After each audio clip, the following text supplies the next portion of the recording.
Hello beta, welcome back. Let's start the chapter 5th of Flamingo and that is Indigo. Flamingo का 5th chapter start करेंगे बेटा और जिसका नाम क्या है Indigo. ठीक है. Before starting this chapter, I want to tell you one thing. ठीक है. Today we will discuss only background scene. आज इस वीडियो में हम सिर्फ background scene को discuss करेंगे बेटा. And you must know this background scene, otherwise you will not be able to understand the chapter. First thing. Second thing, this one is very typical chapter. Don't take it easy. ठीक है. Don't try to ignore it. Don't try to ignore the background scene. जो बातें मैं आपको बताने जा रही हूँ इनकी एक भी चीज को स्किप करने की कोशिश मत करना, otherwise you will not able to understand the chapter. Very important chapter. आप कहेंगे मैडम तो हर में आप इंपॉर्टेंट बोलते हैं. बेटा जो होता है उसी को इंपॉर्टेंट बोलती हूँ मैं. ये आपका रियल में इंपॉर्टेंट है. इसमें से क्वेश्चन 101% आता है. ठीक है. This one is having political facts, but don't consider that we are just studying political facts. आप ये समझ के इस चैप्टर को नहीं पढ़ना. आप ये समझ के इस चैप्टर को पढ़ना, you got the chance to know regarding your country, कि आपको भी अपनी कंट्री के बारे में पता होना चाहिए. हम सबको अपने देश के बारे में पता होना चाहिए. And in this you will get the chance to know regarding the pain and grief faced by the Indian during the British rule, कि क्या दुख दर्द जो इंडियंस ने ब्रिटिश रूल के दौरान जो है वो फेस किए. You will get the chance to read those. आपको मौका मिलेगा उनको पढ़ने का. So you must feel proud to be an Indian and you must know regarding the history of India, otherwise that is very shameful thing to you. ठीक है. आपके लिए बड़ी शर्म की बात होगी अगर आपको अपने देश के बारे में नहीं पता है. ये समझ के पढ़ना. चलें करें स्टार्ट. Now listen, आप समझिए बेटा.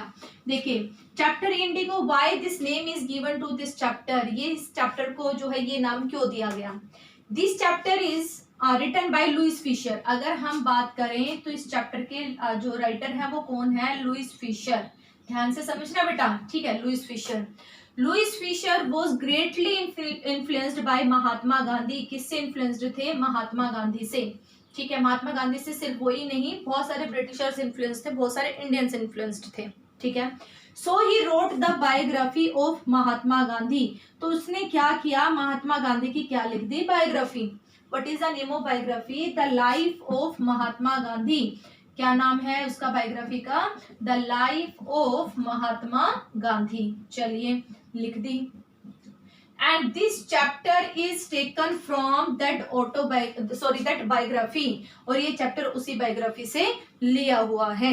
Biography means someone wrote regarding someone's life. किसी ने जब किसी दूसरे के लाइफ के बारे में लिखा है तो वो बायोग्राफी. खुद इंसान अपनी लाइफ के बारे में लिखे तो वो ऑटोबायोग्राफी. सबको पता है. क्लियर है. With this chapter is taken from this one and in this the life of Mahatma Gandhi there is a description regarding Champaran episode. यहाँ वहां पे चंपारण एपिसोड के रिगार्डिंग डिस्क्रिप्शन है. And this chapter carries that incident in Champaran. There was the farmers were force to grow indigo. वहां पे चंपारण में farmers को force किया जाता था इंडिगो ग्रो करने के लिए. And the whole chapter revolve around that indigo plantation and the problems grief faced by those Indians who were force to grow indigo. जिन्हें इंडिगो उगाने के लिए मजबूर किया जाता था उनकी लाइफ के बारे में यहाँ पे बता रखा है. इसीलिए चैप्टर का नाम क्या आ गया, इंडिगो. ठीक है. चलिए ये बैकग्राउंड सीन नहीं है.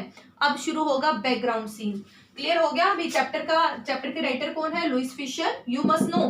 Question would be asked from prose से बेटा आपके short questions, very short questions आते हैं. एंड इन दैट ना from stanza it would be asked from that this paragraph is taken from which chapter this paragraph is taken. ठीक है. Name the chapter and name the author. ये पूछा जाता है. तो आपको पता होना चाहिए Louis Fischer is the writer of a indigo and this one is biographical piece. ये कौन सा पीस है, बायोग्राफिकल है, ऑटोबायोग्राफिकल नहीं है. कई बार क्वेश्चन वो ये भी दे देता है, इज इट बायोग्राफिकल और autobiographical. This one is biographical, not autobiographical. Autobiographical नहीं है because the life of Mahatma Gandhi is the biography of Mahatma Gandhi and this one is written by Louis Fischer. Got it. चलिए अब आते हैं बैकग्राउंड सीन पे. इस बात को बहुत ध्यान से समझना बेटा. देखिए बैकग्राउंड सीन पे जाने के लिए हमें उठाना पड़ेगा किसको, महात्मा गांधी को. वहां से स्टार्ट करना पड़ेगा. अब ध्यान से समझते जाना. देखिए हम महात्मा गांधी की पूरी लाइफ अगर पढ़ने लग जाए ना तो शायद हमारा पूरे 2-3 महीने तो महात्मा गांधी की ही पूरी लाइफ को पढ़ने में निकल जाएंगे। तो हमने वो नहीं करना, हमने तो सिर्फ वही पॉइंट उठाने हैं जो हमारे चैप्टर के पॉइंट ऑफ व्यू से इम्पोर्टेंट है। ठीक है, चलिए। गांधी जी साउथ अफ्रीका गए, क्यों गए? ठीक है, उससे पहले आपको पता होना चाहिए गांधी जी क्या थे? लॉयर थे। क्या थे? लॉयर। ठीक है, बैरिस्टर की पढ़ाई कंप्लीट करके वो आए and he became a lawyer, but the thing were not fortunate with him. भाई चीजें अच्छी नहीं चल रही थी, भाग्य अच्छा नहीं चल रहा था। ही didn't get any case in India. India में उन्हें कोई भी केस नहीं मिल रहा था लॉयर बनने के बाद। ये वो टाइम पीरियड है when he was not participated in the activities of freedom की जो एक्टिविटीज थी उनमें, आज़ादी की एक्टिविटीज में उन्होंने कोई पार्टिसिपेट नहीं किया था। He was job oriented, he was family oriented. ठीक है, वो सिर्फ अपनी फैमिली जॉब एक होता है ना, हालांकि वो मिडिल क्लास से नहीं थे, he belong to upper class family, but upper class family rich are also money oriented. उन्हें भी तो यही होता है कि पैसे से ओरिएंटेड होते हैं। And he belong to well to do family and he was having focus on his career. उनका मेन फोकस किस पे था? अपने कैरियर पे था। ठीक है, he didn't get the case, उन्हें कोई केस मिल नहीं रहा था। So he went to South Africa. कहाँ चले गए? South Africa. His friend told him I will help you to get the case, मैं भी तुम्हारी हेल्प करूंगा। कोई दूसरे लॉयर था, भी तुम साउथ अफ्रीका चलो, वहां पे तुम्हें चांस मिल जाएगा। ठीक है, चले गए। वहां की लाइफ के बारे में भी नहीं पढ़ेंगे, वहां पे क्या स्पेशल हुआ ये पढ़ेंगे सिर्फ। वहां पे फार्मर्स के अगेंस्ट फार्मर्स के लिए इन्होंने आवाज उठाई। वहां पे एक्सप्लॉयटेशन के लिए इन्होंने आवाज उठाई।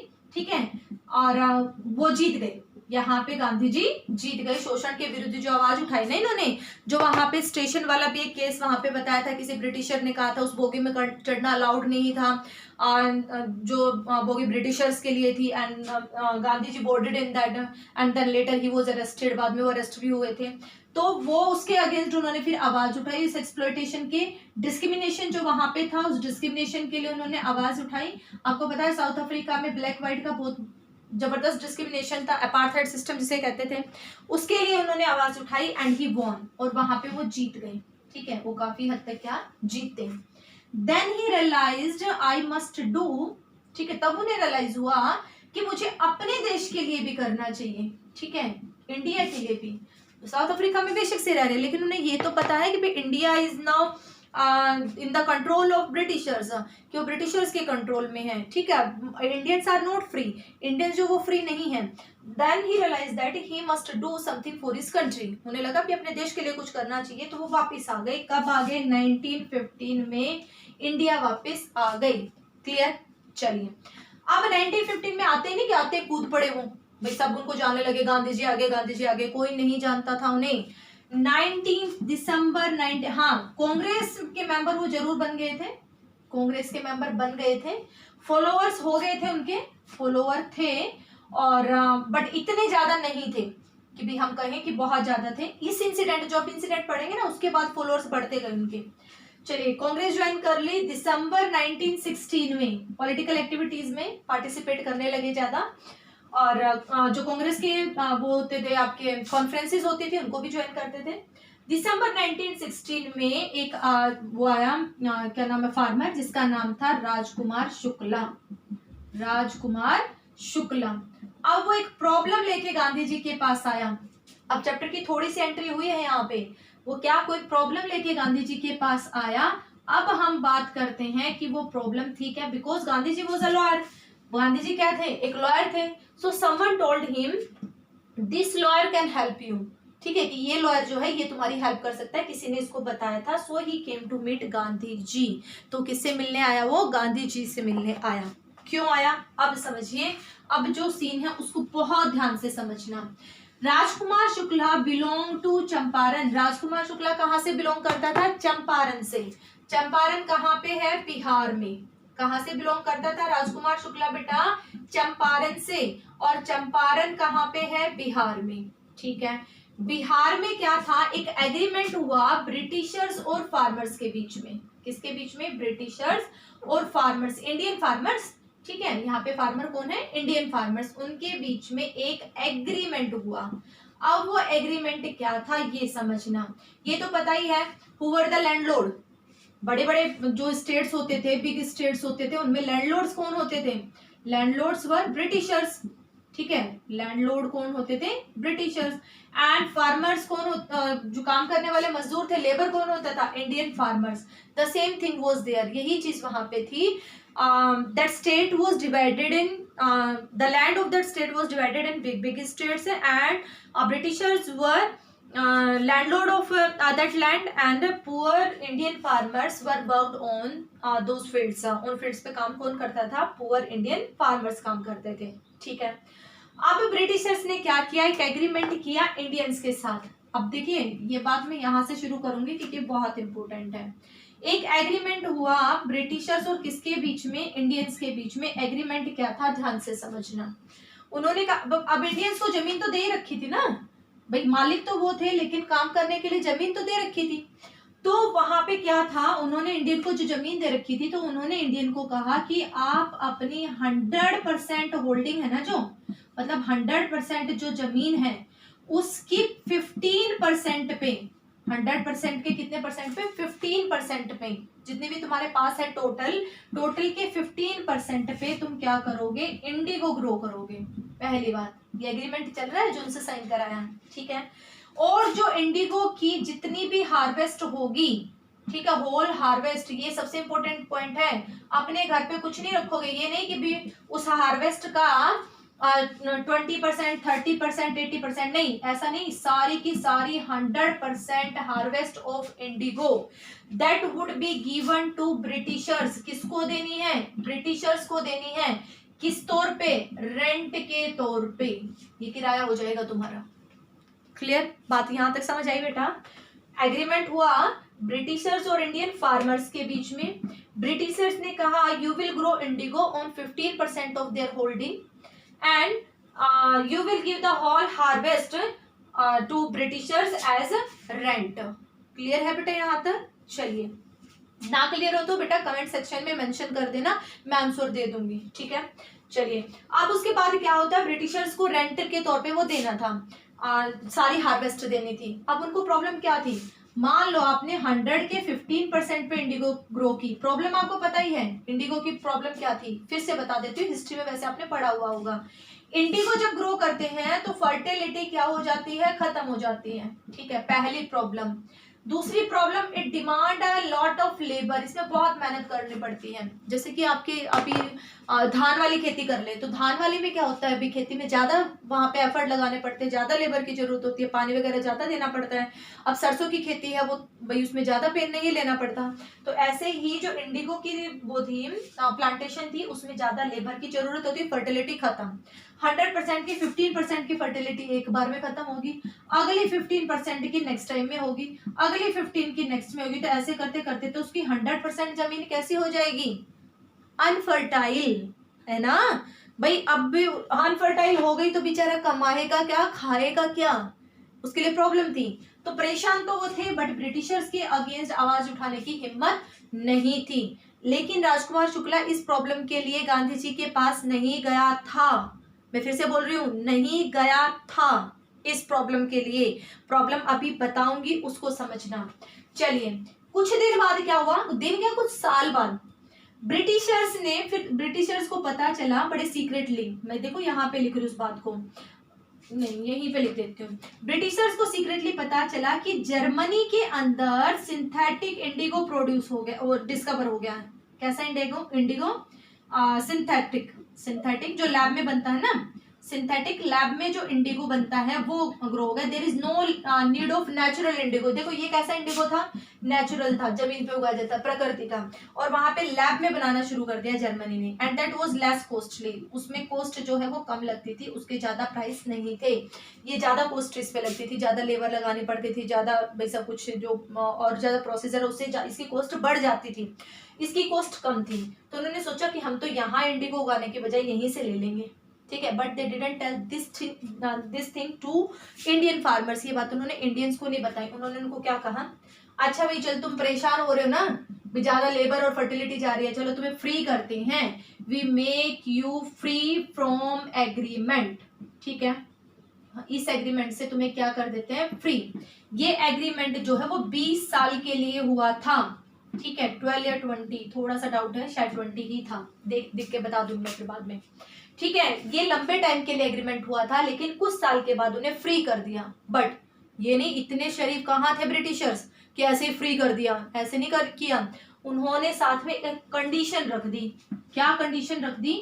उन्होंने कहा कि हम तुम्हें फ्री तो कर देंगे, but you have to give compensation. आपको क्या देना पड़ेगा?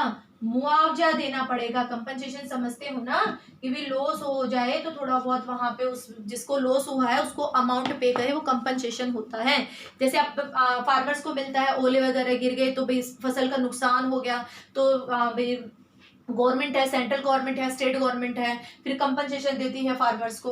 तो ऐसे उसने कहा कि हम देखो तुम्हें एग्रीमेंट से फ्री कर रहे हैं, इसका मतलब हम तो बहुत बड़ा लॉस उठा रहे हैं। वो सारा प्रिटेंड कर रहे हैं, चालाक थे ब्रिटिशर्स, इसीलिए तो इतने दिन राज किया।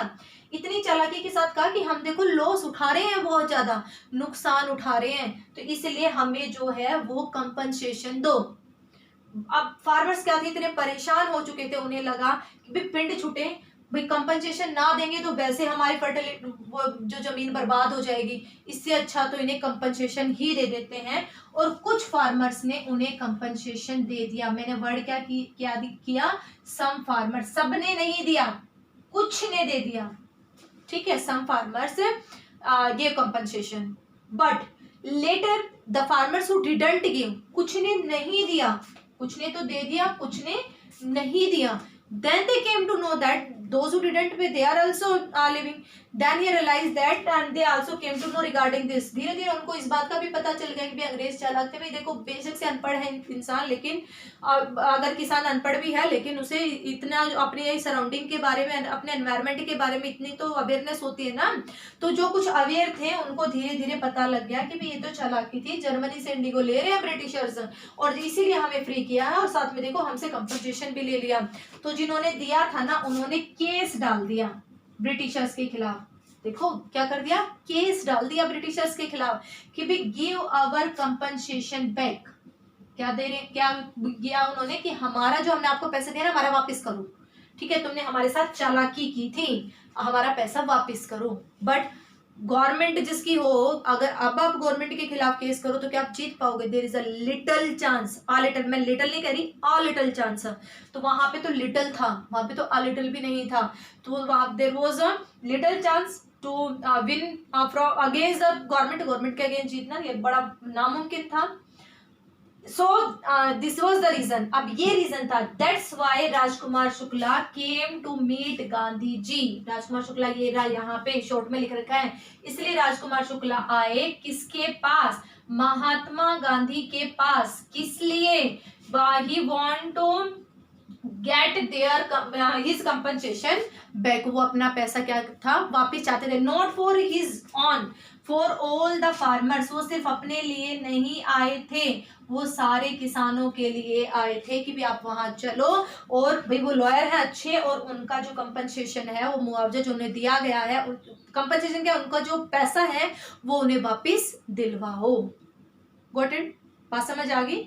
फिर से बताती हूँ, बस यहीं पे खत्म करूंगी बेटा। ये बैकग्राउंड सीन था, आज मैंने क्लास में इतना ही कराया था, थोड़ी सी तो प्रॉब्लम हो गई थी क्लास में। देखिए हमने चैप्टर स्टार्ट किया इंडिगो। कौन सा चैप्टर? इंडिगो।